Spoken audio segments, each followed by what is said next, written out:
We always get to decide the path forward for us in our own lives, but sometimes it's so clear what the answer is, and sometimes it's really not. I have personally come to believe in my life that when it doesn't feel clear, it's because something doesn't feel right, because usually those moments where it's absolutely the right decision or the right path forward, I feel crystal clear on the decision. Welcome to Don't Step on the Bluebells, the podcast where personal healing and transformation take center stage. I'm your host, Amanda Parker, and I'm a fellow seeker on the journey of personal growth. Join me as I delve into the stories of gifted healers, guides, and everyday people who have experienced remarkable transformations. Listen in as they share their practical wisdom to enrich your everyday life. And don't forget to hit subscribe and never miss a new episode. Welcome to today's episode of Don't Step on the Bluebells. Today, we are continuing with our mini-series all about inner wisdom. And today, we're really going to be talking about what exactly is inner wisdom. What does that mean? Why does it matter? So as I mentioned in episode 47, if you listened to that one before this, we talked all about grounding and energy protection. And there are a number of different ways that we can actually tune into our intuition, but we often need to lay the groundwork for that first. Some of us just inherently listen and we know exactly what we're doing. And a lot of people have honed that skill over a lifetime where they just have it really innately. I will say that I've had a bit of that innate knowing always, but I haven't always intentionally tuned in. So it's only since I really started using these different grounding and energetic practices that I'm able to really listen intentionally and to decipher the information I'm receiving. There are still moments where I don't always understand exactly what I'm hearing, or better said, I'm getting really impatient waiting for the outcome that I'm looking for. And then I will seek outside support. But in all cases, I am always listening within to see, does this feel true for me? So if you haven't already listened to the episode on grounding and protecting your energy, I highly recommend going back one episode and doing that before you listen in here. And all of these different practices are helping to build up an understanding of what we're covering in the Inner Vision Quest, which is my 6-week intuition training program that is launching on October 21st. So I'm giving you a bit of a taster here, although these are really valuable practices, and this kind of understanding is what I have been using throughout my life, but really intentionally over the last 7-8 years to help me listen in clearly to my own inner wisdom and to know that the choices that I'm making in my business and my life and my relationships are really of the highest good for myself and for all involved. I'm going to share a story with you. I have so many examples of this, but let me start with, there's been a few moments in my life where I've made decisions that didn't seem to make sense at all. So for example, being, a kid growing up in New York, I decided to go to university in New Orleans. In the US, it's pretty common that you might travel to another state or go and do your university studies like somewhere else. So it's not so rare, but why New Orleans? So I remember for me, there was this moment I received all the information about the college that I wanted to go to, and they were showcasing the French Quarter and these beautiful old oak trees and the jazz music and the French Quarter. It was so beautiful. And there was something inside of me that just knew. There was really no question. And I had applied to a number of different schools, and I went to go look at a school in Maryland and a school in Massachusetts. But I knew that Tulane was the college that I wanted to go to. And I couldn't explain why. I had no idea what was the purpose, like why that specific school. It didn't have even a specific course of study that I was more interested in than anything else. Although, of course, later on it did. I thought I would study communications and ended up with a degree in Latin American studies and Spanish. So in the end, I found my way, but on the outset, I didn't understand why I was going there. But I just knew and I trusted it and I made that choice. There have been a few other moments in my life where that clarity has just been crystal clear beyond the shadow of a doubt. And I've listened to it from moving from New York to Paraguay. Once again, I was scared. I was nervous. I didn't know what to expect when I accepted this volunteer placement with WWF in Paraguay. Had never been there before, but luckily, I had my degree of Latin American studies and Spanish, so I knew some of the cultural history of the region. I understood a bit how the society worked. So even though it was a new place, it was not like altogether unfamiliar territory for me. But even still, the decision to say yes to Paraguay was simple. I just said yes, and I knew it was right. I had that same feeling going to Berlin. I had that same feeling going to London. I had that same feeling deciding to marry my husband. These were moments where that inner wisdom, where that inner voice was speaking so clearly and just told me what I needed to know. That being said, there have been also so many moments in my life where I could not hear that voice, or I just didn't listen. I had no idea how to listen. This might actually feel quite familiar to some of you who are listening. I had been in a long-term relationship in the past. I was engaged. I had anxiety every day. From the moment that I said yes to a marriage proposal that didn't actually feel good and aligned, I felt anxious. I felt depressed. I felt unsure. I no longer trusted myself. I really, truly lost my confidence in my ability to make decisions because I made a choice that using my head seemed right, but everything in my body was telling me that it wasn't. It took me a year to fully hear and understand and trust this is not right for me. This doesn't feel aligned. I need to make a change. And that led to ending that relationship. There was another point in time where I decided to do my MBA. And I wish I could tell you that it was the best decision I made. I loved it, but it wasn't, and I didn't. It was a great decision. It led me to where I am today. That's fantastic. But in the moment that I was making those choices, I was once again flooded with anxiety, with indecision, with uncertainty. I really didn't know what the best path forward was. And I made that choice anyway, because in my mind, getting an MBA was the smart decision. It was the right thing to do. It was the next step, the next evolution on my path as a professional.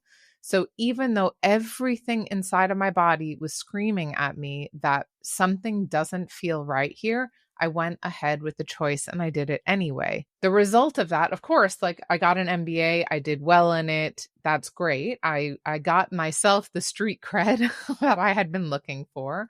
But the reality is that I really burned out throughout that. I think it was a 16-month program, and I really felt exhausted and at my wit's end by the end, more lost than ever, knowing who I was even less than when I began. So there have been these critical moments. Sometimes they're in business, sometimes work, sometimes in personal relationships, that we have these options, that we have the ability to choose something. And we are always at choice. We always get to decide the path forward for us in our own lives. But sometimes it's so clear what the answer is, and sometimes it's really not. I have personally come to believe in my life that when it doesn't feel clear, it's because something doesn't feel right. Because usually those moments where it's absolutely the right decision or the right path forward, usually I feel crystal clear on the decision. There's this knowing inside that there is no other way forward. And I want to help you get a really clear understanding of what those nuances are for yourself. So that in these moments where you have decisions to make, they might be career decisions. Do I accept this promotion? Do I quit my job? Do I start that business I always wanted? They might be relationship decisions. Is this marriage working for me? Is my boyfriend, girlfriend, partner really a good fit for me? Is my child happy in their school? Whatever the choice may be, there's things that come up throughout our lives, and we are continually in a dance of making choices of what feels right, what feels best.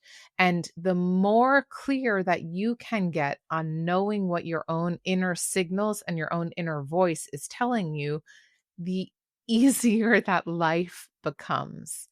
That doesn't mean you won't face your challenges. We all do. There can be sickness, heartache, different things will come up, but you know that you're making decisions that are in alignment with who you are, with your absolute truth. And because of that, you can feel really grounded and centered in the life that you're leading. And that means that even when these tornadoes come and throw you off track or seem to point you in like 20 different directions, your ability to come from this overwhelm, uncertainty, or overthinking, anxiety, whatever spectrum you fall on, to come back to center and to make choices that feel good for you, your ability to do that happens in so much less time. And I can say that that is 100% certain for me, that by now, when I have these big decisions to make, my ability to tune in is so much quicker than what it used to be. So I now know that maybe I'll still have a day or two of uncertainty or anxiety, or I'm really sitting with a decision going back and forth. But there's always this moment that brings me really into that center present moment where I can align with the choice that feels right for me. I still make mistakes. I still get it wrong. It's not a perfect, unflawed system. I still have my human life lessons that I need to learn. But I know that overall, I'd say probably 80 to 85% of the decisions that I make are really more aligned with who I am and what matters to me today than ever before in my life. In order to tune into your inner wisdom, and we're just touching on this very briefly because obviously the inner vision quest goes into a lot more detail in helping you find your own specific way of tuning in and being able to listen to that wisdom. But what you're essentially doing is you're finding a way to really ground within yourself, to come to your own center and quiet all of that noise that's around you, and to be able to listen within. I have so many different techniques, and I teach these in the Inner Vision Quest. So one might be through writing. I do a practice of daily morning writing, but sometimes I just have a question I need to know the answer. And I've learned how to be able to ask those questions in my journal and really listen to wisdom that comes through me onto the page to get the answers that I seek. I use tools as well, things like this beautiful pendulum that I have here. And if there's questions that I have that are really like yes or no questions, I tune into the energy of the pendulum. I set that intention and I ask for clarity. Is this, the right thing for me? Is this not the right thing for me? And then I'm always checking back in with myself to make sure, does this feel true? So I'm never blindly trusting any of the wisdom. I always have to really check in and make sure that whatever is coming through is actually aligned with my truth, with my essence, with the life that I want to build. Another tool that I use is the oracle cards that I have. I have stacks and stacks of cards next to me. So I go through different phases where different types of cards or different creators speak to me. Sometimes I use a tarot. Sometimes I use a card deck by Alana Fairchild, or I use a deck by Colette Baron Reed or Rebecca Campbell or Alberto Villoldo. There are so many different decks that I have, and you can find your own that speaks to you. There are nature-based cards, there's esoteric cards, there are cards about cats, there's cards about crows, there's dragons. Whatever it is that speaks to you is going to be your best bet to find your way in. And you use the cards just by asking a question, whatever it is, not a yes or no question. And each deck of cards will give you some short instructions that you can follow just to get you started. And then you pull a card and you read what that card says. You look at the imagery and you decide how that fits into your life. So this is a very quick synopsis of 3 of the most used tools in my toolbox for how I start to listen to that inner wisdom. There's so many other practices that I can teach you about going into nature, connecting with different animals or plants or crystals, things like that. And we'll go into much more of that detail in the inner vision quest. But this just gives you an idea that already sitting exactly where you are today, you can start to slow down the pace of the world around you, to ground yourself, and to really start to hear some of that inner wisdom coming through. And you will be able to make decisions and choices that feel so much more aligned with who you are and what you're experiencing in your life today. It's really not a complicated process. It feels like a big deal because we feel sometimes like these things are outside of ourselves or inaccessible, but they're really not. It is so simple once you start to learn how to listen to how your body, to how your own mind, your own inner wisdom speaks to you. And then you develop your own system that works exclusively for you in your own life. Thank you so much for tuning in today. There are more videos to come in this series, so stay tuned, and I can't wait to see you, hopefully, in the Inner Vision Quest. Thanks for tuning in to today's episode of Don't Step on the Bluebells. If you enjoyed this conversation, please give the podcast a 5-star rating wherever you listen. And don't forget to hit subscribe and follow along so you never miss a new episode.